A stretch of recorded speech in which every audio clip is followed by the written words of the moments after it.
Welcome to the Cox Theory, episode 2. I am so happy you're here watching this I am from my couch again. I don't think I shared that with you guys. I am recording these from my couch, and I'm going to record a few more of just me so you guys can get to know me. And then eventually I would like to invite my friends and various people who inspire me and inspire others and who are funny and goofy like me. And you just sit from the couch and just talk and chat and have life discussions. So that's the direction we're going to head in the future.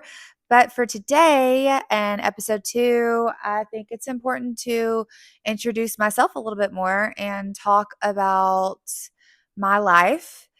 And I've got to be real honest, I am a little nervous. I didn't anticipate being nervous. My voice feels shaky a little bit, and I wasn't expecting that. So that's an interesting observation.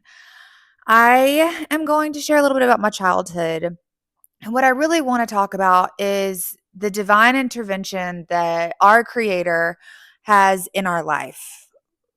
And when you look at your life, or at least when I look at my life now and I zoom out just from an eagle eye point of view and I look at everything that's happened, so much has been so perfectly good, supernaturally great. And the people that have come into my life and that I've been introduced through the people who have came into my life have been I can't describe it other than divine. And that's what we're going to get into today. So, growing up, I obviously have a mom and a dad. And my mom, my birth mom, she left us at a very young age. I don't really remember exactly what age that was because my timeline's a little bit off. You know, you're a child, and a lot was happening to us at that time. And I don't remember a whole lot. So she left, and my dad stepped up beyond anything I can even fathom. And now, being an adult with my own child, and I only have one, and he had three during this time, I just have so much respect and admiration for him because I can't even imagine how hard it was. He worked so hard. He provided everything we needed. He cooked, he cleaned, he did all the stuff. And there were nights when we were at his office at the bank, and he just did what he had to do and did it with so much love. And I am just so thankful for him. And that's a blessing in all this. It still doesn't negate the fact that I was abandoned by my birth mom. And now, being an adult and having Amelia, it makes it even harder to fathom almost because I could not imagine leaving my precious baby. And I know that she struggled with her own demons, and I have so much empathy for that. And that's kind of where I'm leading in this. My dad remarried and met my mom. Um, and so much happened between now and then, but my mom was like an angel. She swooped in and just gave us all these things we couldn't even dream up. And I am forever grateful for her. She passed away in 2020, and her her demons proved too big, and so many people's are. And this leads me to the divine interaction in my life. I met my husband, Ryan, and I when somebody asks you, like, who's your type, I wouldn't say it was him. He's incredibly handsome and wonderful and fabulous, but he was, had been through a lot in his life, which makes sense. I don't know why, he's exactly who I need to be with, but he had lived in Los Angeles and was a part of this, sober community, the AA community. And I knew nothing about that. It was like, you just kind of roll your eyes about it. And long story short, we end up together. Obviously, he asked me one day, "Do you want to move to LA?" And I was like, "Yes, of course I do." I actually wrote about living in specifically Malibu in my diary as a 15-year-old. And and now looking from that eagle's eye point of view, I cannot believe the manifestation there. I mean, I would just say things like in my diary, I belong somewhere else and I need to see the world, and there's a whole world out there.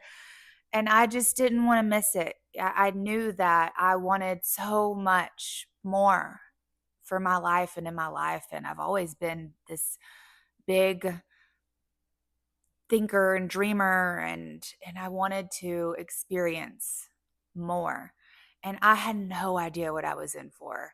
I go out to LA, I am introduced to different cultures, all different types of people, different types of food. I mean, everything you can imagine. But the most important thing I was introduced to was the AA community, the recovery or treatment community that LA has. And it is like amazing. These people, there are so many of them. There are so many meetings. There's so many resources.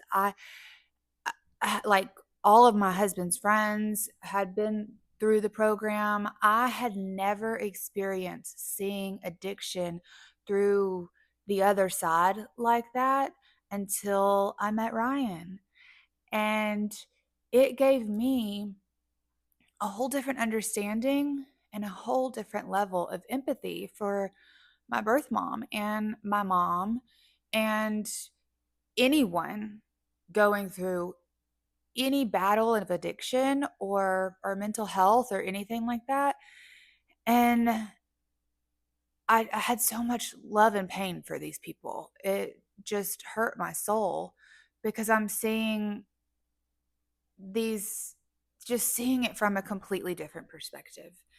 And when you look at that from an eagle eye point of view, I don't know how else you describe that other than God. I mean, that's just too perfect. To go through so much pain and to have so many questions of why this, why that, and no understanding for it. And then for God to send me a husband who has this entire community of people who helped me understand why, I don't think that there's anything more beautiful than that. And I encourage you in your life to take an eagle's eye perspective and look at every single bit of it and try to find those little threads of gold throughout it that are divinely touched, because that's the point. That's it. That's the sauce, if you will. That's the sauce of life. Um, So that's just a little bit about me. I was really nervous to share this, and it made me a little bit emotional. It's definitely a vulnerable thing to share, and I kind of gave a little summarization over that. And I have so much love for my family, and I'm so grateful for my dad and um, my mom, and I miss her daily. And she is such an inspiration in me doing this at all. I I don't know that I would ever have the courage or understanding had I not gone through what I went through with my mom. Um, and I miss her dearly. But I see her every day in my life, and she sends me little signs. If you've ever lost someone, you know what I'm talking about. They come and they visit you, and it's beautiful. And I just encourage you, if you're struggling with something, or your life is a little hard right now, take an eagle's eye perspective and look at your life as a whole. and try to find the gold threads. That is the Cox Theory episode 2. I hope I didn't go a little too deep, but I just had to share how incredibly hard life has been, but how incredibly beautiful it is. And I hope you can find that meaning in your life as well. All right. Y'all, please like and subscribe and share and do all the things. And if you have anything you want to talk about or any questions or absolutely anything, please message me, whatever. Find me. I'm happy to talk. All right, guys. Bye.